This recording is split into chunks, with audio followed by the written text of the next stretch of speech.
Good morning. Ephesians 2, particularly 4 through 10, is a text about God's grace in saving us.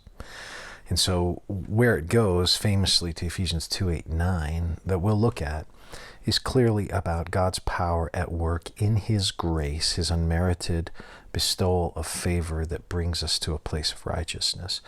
He didn't have to do it, but He does it, and what that affords us in our lives. I want to read verse 4 as we build to verses 8 and 9 in particular, and verse 10.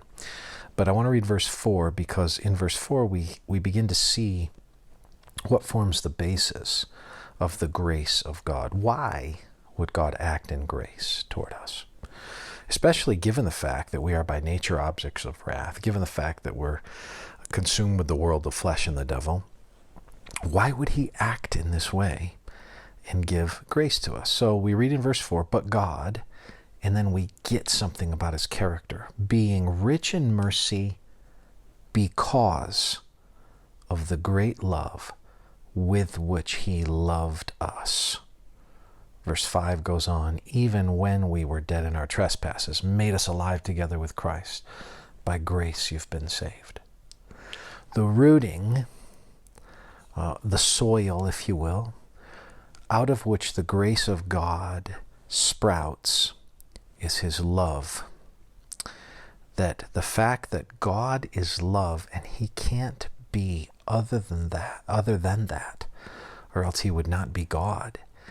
Out of His love, He acts then. Out of His character, He acts. Out of His disposition, He acts.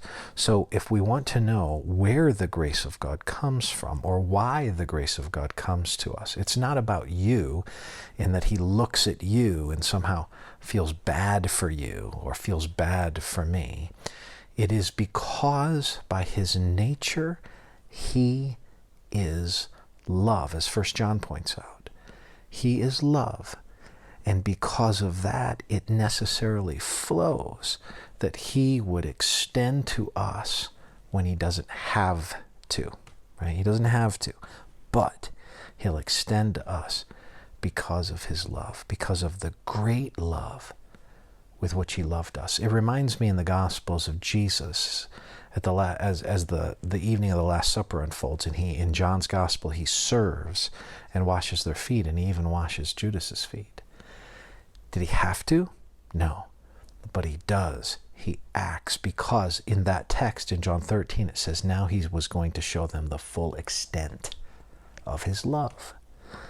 He graciously acts in service. He graciously goes to the cross. He graciously extends salvation out of His love. So thank the Lord for His love for you today.